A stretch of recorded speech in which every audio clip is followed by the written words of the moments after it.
attempting Great Britain's hardest bar crawl, walking from Glenfinnan to the Old Forge of Inverie. Last time we passed Corryhully Bothy, but decided to press on to camp further along the trail. We found a nice spot on the other side of a river and scrambled into our tents as it started to rain. Unfortunately, our rest did not last for long. Things got a little worse since the last time I checked in. It's now 2 AM and I think I was camped a bit too close to the river before because the ground there had become basically a bog and the water was seeping into the tents, getting my sleeping bag wet and sort of ruining things. So I've made the decision to move the tent to higher ground, which is what I've just done. The problem is the tent is still wet on the inside, so I'm going to try sleeping in my waterproofs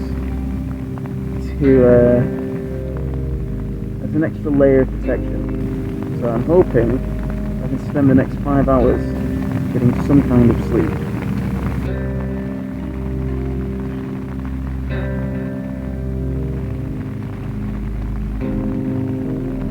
I wasn't expecting this. Tends to let me down a bit today. But something like this, previously would have just killed my morale, but now, just get on with it. That's what I say. Well, good night. The gentle stream we passed to our camping site had become ferocious from the rain. Since I had the closest tent, I pulled it away from the sodden ground, but my shenanigans had woken up the others, and the situation was becoming dire. There's quite a bit of peril here. As a group, we have decided that we cannot continue camping here. It's become too boggy. So, the river's become a bit perilous. It's going to be very difficult to cross that. Since we crossed the river to get to this outcrop, we were now cut off from our path, but we knew we couldn't stay here. The way I see it, we've got two options. We can either bail, head back down to the body we just did, or continue an unspecified amount of time to get to the other body, but any plan would involve crossing this river. Dom and I walked up the mountain to try and find a more suitable crossing point, but there was nothing obvious. We returned to the others to see what they wanted to do. Right. Yeah, maybe when it peaks. Yeah, exactly. Because there's not going to be a river that goes up and then down again. There'll be still water on the top, right? Yeah. We'll just walk over. So in terms of distances then, Stu. Yeah. What? How long's the next body? Yeah. If we were going that way. We're about halfway to the next body if you start the distance from Glenfinnan. Okay. Right. So options. Option one is we go back to the bothy. We need to cross the river at some point, which we think is better off doing further up, so we're moving away. You don't think we could cross the river back? We might get thicker. It's going to get thicker. It will get bigger. The only bridge was the one that was behind the bothy. Do you remember that? Yeah. So I don't think that's... This path isn't really that manageable. If we wanted to go back, I think we would need to cross the river first. Option two is we cross the river and just carry on walking. We could always set up a tent somewhere else. I don't know if I feel like it would be better. It would be better just to go onto a bothy to be able to dry it out and then have a bit of a lie down in the day for an hour or two. Yeah. By the time we get near a Kui, it would be bright again. That is another thing. It'll be easier to find than it would is now. Is it wise to go back? I'm worried if we go back, we won't actually make it. Way. It just depends on how fucking cold it is. I don't think I can continue to walk unless I get to a body and dry off. Yeah, once we get to body, we'll dry off like 6 hours. Yeah, we could dry out for as long as we need to.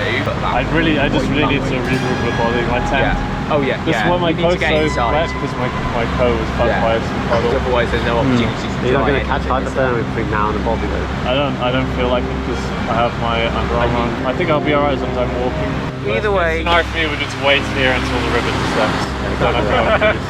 Option's like we wait here until the river dries out. That's the reason time. While it's still raining, yeah, I think either way, it sounds like the best option is to go up the river and cross. And so it was decided. We would continue walking in the darkness to reach a Kui Bothy, roughly 7 miles from our current position. That would be a grueling task on the mountain slopes, so our first goal was to cross the river back to our footpath. It's pretty good content. I think people like watching disasters more than a success, really. I think there's one thing we can definitely say for sure. Yeah. This is absolutely Britain's hardest bar crawl. I think you might be right. When I'm snagging around at a bar crawl at 3:50 AM, Yeah. I don't actually usually do that. I do it when I'm going. What do we do now? Any progress we were starting to make was cut off when a second stream blocked our path. There was no clear way forward. It's too impassable. It's like this most of the walk. This river is a tricky one to cross.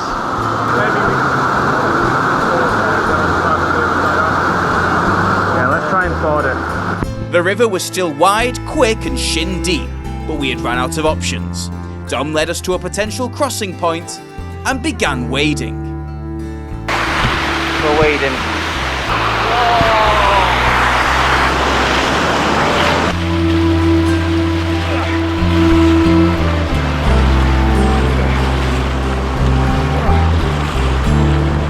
That's how you walk through a river. You feel the force on your leg. Can, yeah. Why?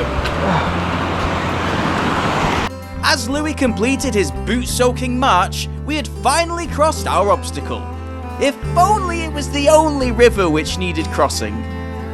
I'm so happy we unlocked the ability to cross fords. It's become a very important part of our lives now. The lighting is just not good for these 3 AM, no, almost 4 AM ford crossings. There we go, that's a decent shot.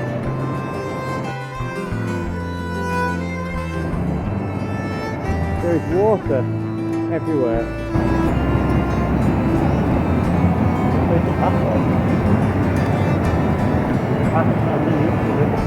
Our uphill river crossing continued into the early hours of the morning, but as the sun started to light up the clouds overhead, giving us sufficient lighting to resume selfie taking, we were thrilled to discover that we had finally escaped the valley.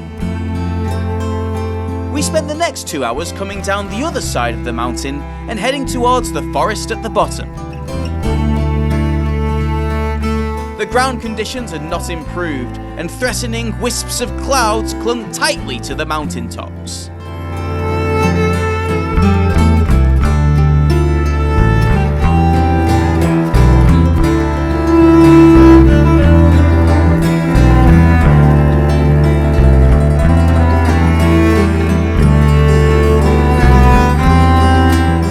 Become quite tired from walking through the night and took a short break when we finally reached the forest.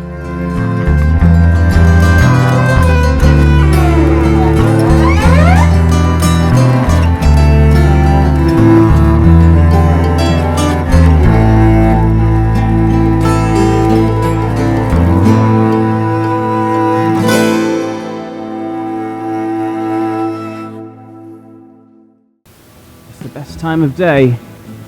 7:10 in the morning. Been walking for the past 4 hours through some dreadfully boggy terrain. It was a very rough wake-up call this morning when we left the tenting area behind. We're in a forest now, which is, oh god, it's still a bit boggy here. I'm sinking to the ground. Maybe I shouldn't be walking around so much. I'll walk back to them. But yeah, it's the rain has made this very complicated. My sleeping bag is wet. I've only slept about 3 hours. But when we get through this forest, there is another bothy, and this time we're going to be staying there for a little while, I think. I'm certainly going to be pushing for a nap. I don't know about anyone else. And tune in then.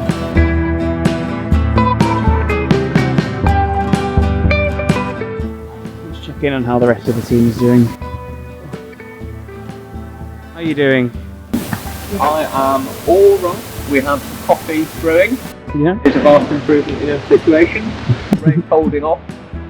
And despite the fact that we got up at 2:30 in the morning and been walking for 4 hours, fine-ish. very wet. I forgot to bring the waterproof coat. Wearing the trousers. You bought 2 pairs of waterproof trousers. That was a good idea.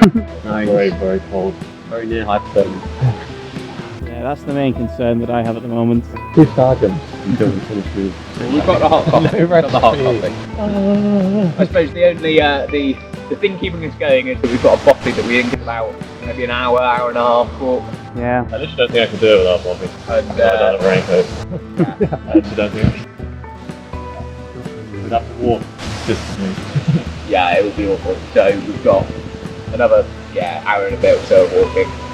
Dry off for several hours, and then At least several. Yeah, Maybe maybe we 5. can afternoon nap. Is there any chance we could spend the night there and wait until it's really sunny tomorrow? Is it going to be sunny tomorrow? When we get there, we can check out the weather. We can check out. I'd rather do 12 hours in the sun Yeah. than 3 hours shit fucking rain. Yeah, just Camping shit. We can play Shed. Wait Shed till the game it's for like 6 hours and have a great Yeah. time. So morale is definitely mixed, I would say. After the forest break was complete, we slowly plodded along through the forest path to a Curie, when we were suddenly introduced to a new kind of danger. How do you do that? I'm not a deer! We're here!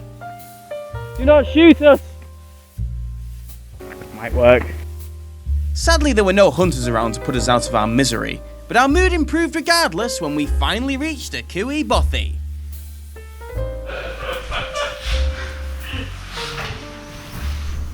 The hut itself felt a lot more homely than the last one, despite the lack of electricity.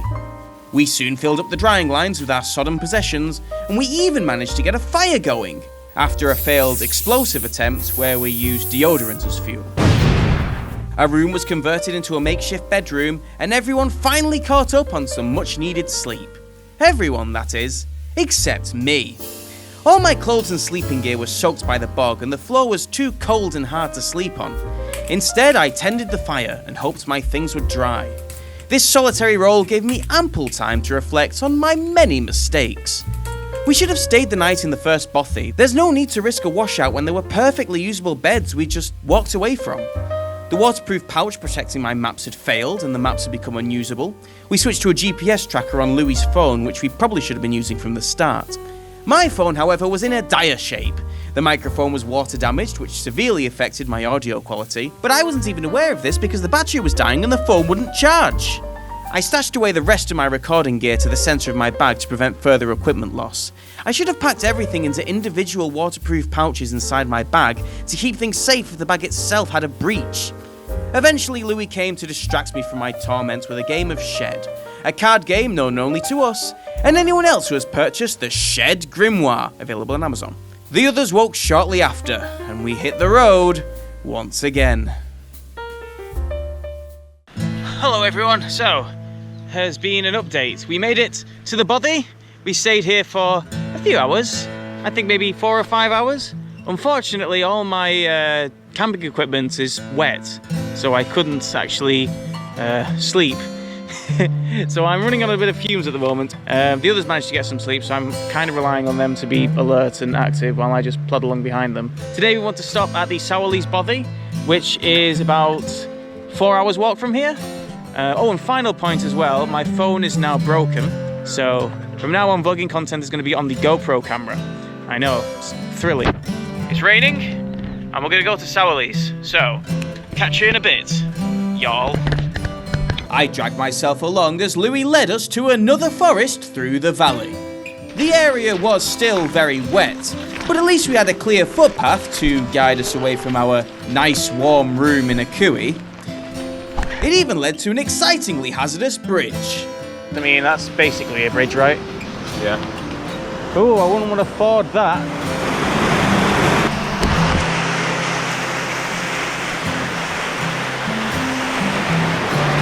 All these planks move. As we passed through the forest, the walking conditions became noticeably worse. You'll also start to hear my voice getting crankier from the sleep deprivation. Never escape the fords. Woohoo! More bog. Oh! too bad. That's actually not too bad. Oh no, it's getting worse. I'm going to lose a shoe to this, I can just see it. That is bad. Our final bothy now sat at the bottom of the mountain range we've been walking through. With our rest spot almost within our sight, we began the descent. Oh my god, it's prettier than I thought it was. The area was gorgeous, even in the oppressive weather. The group seemed to be holding up okay, but my morale was starting to hit rock bottom. And yet the highlands didn't relent, throwing us once again into a massive river crossing.